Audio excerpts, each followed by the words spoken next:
mag-exercise.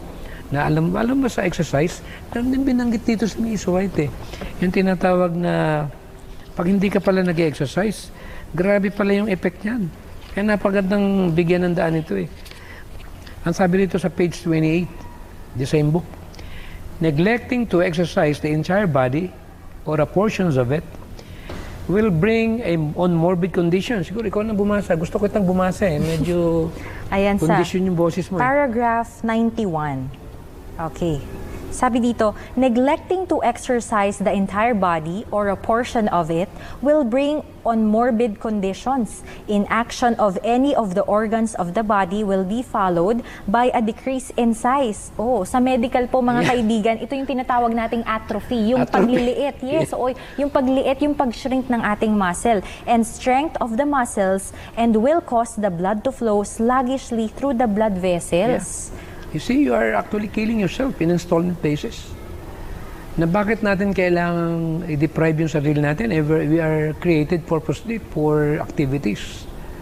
So, yung gift ng pag-exercise na yan, another subject yan, pero binigyan ko lang ng daan dahil pinag-usapan nga natin pagre-reforma ng pangkalusugan. Na pag ikaw sumunod sa utos ng, walong utos ng pangkalusugan, reformador ka. John the Baptist ka.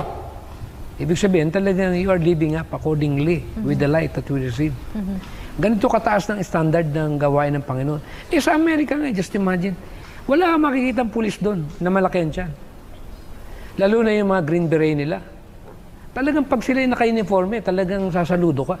Ang tanong, sundalo ng gobyerno lang yan tayo sundalo ng Panginoon. Amen. Come on. Tanggapin natin ang katotohanan. We are not an ordinary. We are created for a purpose. At pagiging bahagi ng Seventh-day Adventist, sundalo tayo. Pwede ba tayong mag-reach out? Pwede ba tayong mag-rescue ng mga may karamdaman?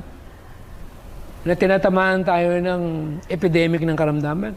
Na alam naman natin, 8 laws of health pala ang pinaka-antidote dyan. Paano tayo hindi dadapuan ng karamdaman? Yung bang kapaligiran natin tinitiran, sa tingin natin kaya ideal.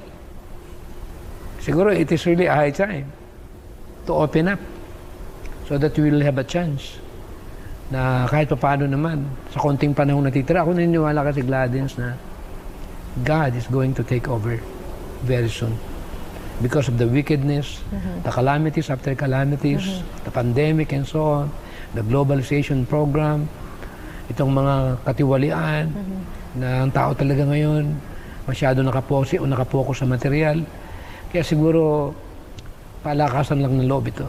Especially now, Doc, na marami kasi nagkakasakit din, na parang ito po kasi mga kaibigan, itong katawan natin, hiniram lang natin to And we are created in God's image in which kinreate tayo because of love, out of love talaga. Kaya tayo ginawa ng Panginoon. So we need to take care of ourselves. Kaya noong 1991, nung mabasa ko yung libro ni Howard Lyman sa internet, yung Mad Cow Disease, 1987, in-interview si Oprah, in-expose niya, dinimanda siya ng meat industry. Nalaman ko nung time na yun na ito pala mga patay na hayop, i-serve nyo sa internet, yung rendering plant, makita nyo, ginigiling yung mga dead animals. At yun pala yung ginagamit na, kung tawagan na bone meal na pinapakain sa mga baka.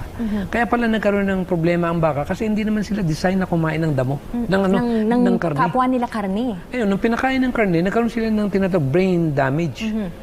Nagkaroon ng spongiform. Nagkaroon ng prion protein. Kaya nangyari, inuuntog yung ulo sa dingding hanggang mamatay sila. At ang matindi doon, pag nakain pala ng tao ito, kahit anong part niya, gatas niya o taba niya, meron palang tinatawag systemic effect ito. Kaya marami yung magiging malimutin na.